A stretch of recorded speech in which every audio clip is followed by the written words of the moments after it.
बोलिए सदगुरुदेव की जय। अब मैं परम पूज्य गुरुदेव जी से करवत निवेदन करता हूँ कि आप अपने विचारों से हम सबको लाभान्वित करने की कृपा करें। पूज्य गुरुदेव जी, बोलिए सदगुरुदेव की जय।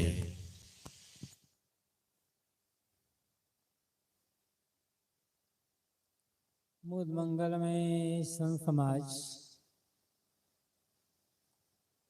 धर्म प्रेमी सज्जनों, श्रद्धा मूर्ति देवियों, सदगुरु कबीर का भजन नाम हरि का जपले बंदे, फिर पीछे पछताएगा, अभी सुन रहे थे। ये हरि कौन है जिसका नाम जपना चाहिए, और नाम जपना क्या होता है, इसको समझना होगा। वो कौन हरि है जिसका नाम जपना है।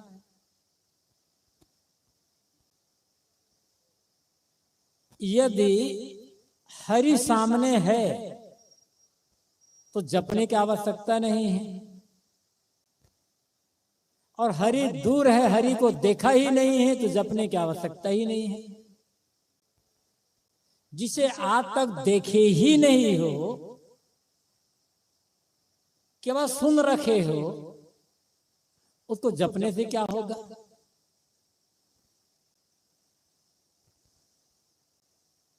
और जिसे देख चुके हो, जिससे मिल चुके हो, जो सामने है, उसे भी जपने की आवश्यकता नहीं है। उससे तो व्यवहार करना है, से प्रेम करना है, सेवा करना है। जपने से क्या होगा।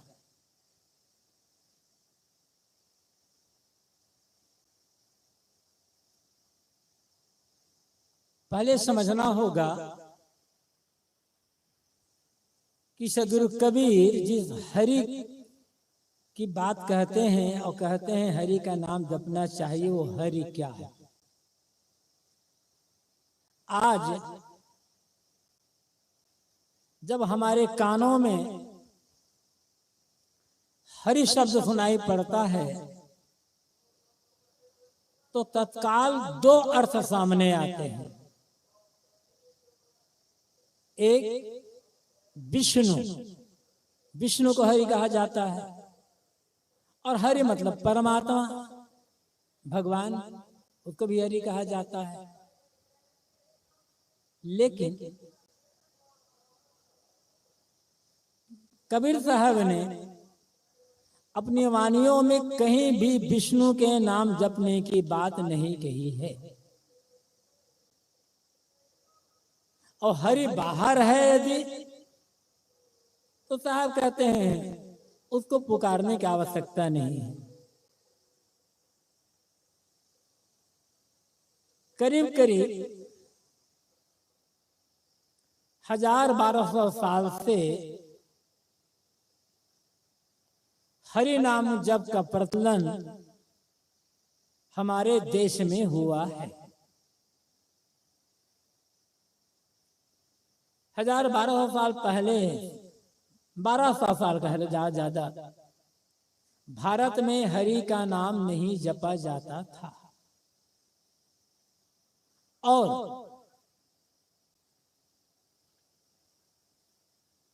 गुप्त काल जिसे कहते हैं, भारतीय इतिहास में जिसे गुप्त काल कहा जाता है, ईसा के 200 साल, 200-300 साल के पश्चात गुप्त काल शुरू होता है। उस गुप्त काल से पहले भारत में हरि का अर्थ परमात्मा नहीं चलता था। हरि का अर्थ परमात्मा गुप्त काल के समय प्रचलित हुआ है, और गुप्त काल के पश्चात ज्यादा प्रचलन में आया है। ऋग्वेद में हरि शब्द आया है, कई जगह। लेकिन जो वेदों के विद्वान हैं,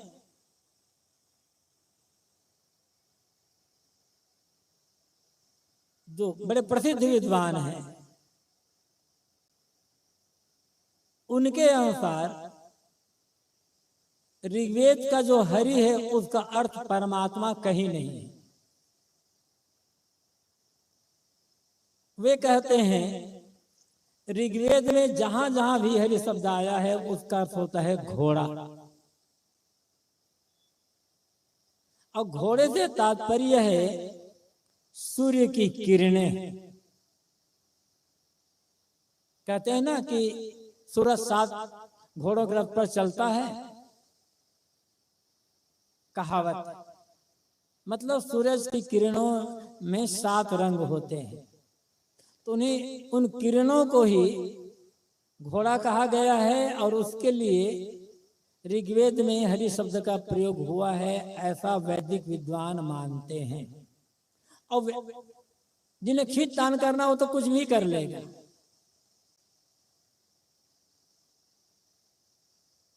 वाल्मीकि रामायण प्रथम महाकाव्य,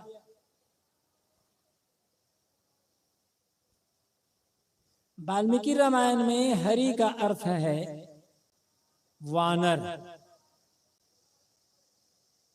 बाली को, सुग्रीव को, अंगद को हरीश्वर कहा गया। हरियों का ईश्वर, हरियों का मालिक, स्वामी। हरि मतलब वानर। आज हनुमान जयंती है, जगह जगह हनुमान जयंती का आयोजन लोग कर रहे हैं। और भारत में कहीं भी यदि हनुमान की मूर्ति है या चित्र है तो हनुमान जी की चित्र मूर्ति में पूंछ जरूर होगी, क्योंकि हनुमान वानर थे। तो वानर का मतलब वो बंदर नहीं जो आजकल के बंदर है, वो आदमियों की एक जाति है वानर। हनुमान बानर थे तो उनकी पूंछ है, शिग्री बानर है उसकी पूंछ है, बाली बानर उसकी पूंछ है, अंगद बानर उसकी पूंछ है। तो बाली और सुग्री की पत्नी की भी तो बांदरी ना, तो पूंछ क्यों नहीं? उनकी भी पूंछ होनी चाहिए ना। आज जैसे बानर और बानरी दोनों की पूंछ होती है, वैसे भी तो होना चाहिए था पहले। और वो बानर कैसे? जो राजकाज करते हैं, श्रृंगार करते हैं, लड़ाई करते हैं, अनेक कला कौशल का ज्ञान होता है। वस्तुतः बाली, सुग्री, अंगद, हनुमान ये जंगल में रहने वाले बानर नहीं थे, बंदर। जंगल में रहने वाले लोगों की एक जाति बानर कहा जाता है। जामवंत भालू, जामवंत ऋष भालू नहीं थे, उनका गोत्र था ऋष। गिद्धराज जटायु गिद्ध पक्षी नहीं थे, उनका गोत्र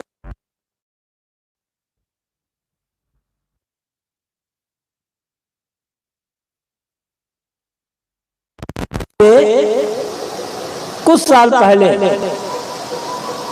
जब मध्य प्रदेश और छत्तीसगढ़ एक ही राज्य था, जब दोनों का विभाजन नहीं हुआ था, तब उस समय मध्य प्रदेश में एक नेता हुआ करते थे, नेता नहीं मंत्री भी थे, झुमुक लाल भेड़िया। तो भेड़िया नहीं थे, बकरी उठाकर ले जाने वाला आदमी थे। भेड़िया उनका सरनेम था। अब क्यों लगाते थे वो अलग बात है। एक और बड़े नेता हुए हैं जय हाथी, तो हाथी नहीं, बड़ा दिल डॉल वाला, उनका सरनेम था। अब उसके आधार पर हम कहें हाथी मतलब हाथी ही होगा, वो नेता रहा होगा और झुमुकलाल भेड़िया जंगल के भेड़िया रहे होंगे, वही आकर के मंत्री बन गया था और वही शासन करता था। अब कोई इतिहास लिखने लग जाए तो बलिहारी हो। हनुमान बानर नहीं थे। अब आजकल कोई भी कहते हनुमान बानर नहीं है, कहेगा ये आदमी तो नास्तिक आदमी है, हनुमान जी को नहीं मानते। जो हनुमान जी को बंदर माने वो आस्तिक धार्मिक हो गया, और जो हनुमान को बंदर न माने वो नास्तिक और अधर्मी हो गया। कहां से कहां हम भटकते चले जाते हैं। हनुमान वाल्मीकि रामायण के अनुसार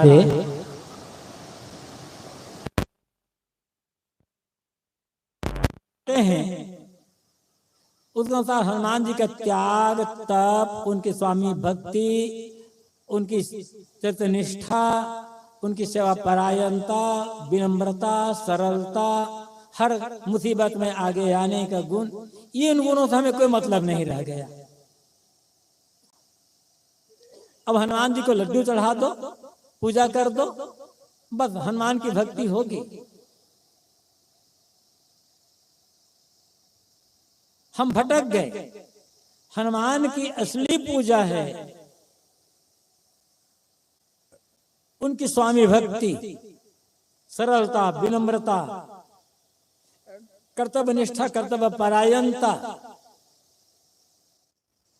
इनको अपनाना, हनुमान जी की पूजा करना है, हनुमान की भक्ति करना है। वाल्मीकि रामायण में एक प्रसंग आता है युद्ध कांड में, रामचरितमानस में लंका कांड कहा गया है, उसी को वाल्मीकि रामायण में युद्ध कांड कहा गया है। राम रावण की लड़ाई चल रही थी। नियम था कि सूर्यास्त के बाद लड़ाई नहीं होगी, सूर्यास्त के बाद लड़ाई बंद हो जाएगी। सूर्यास्त हुआ, लड़ाई खत्म हो गई।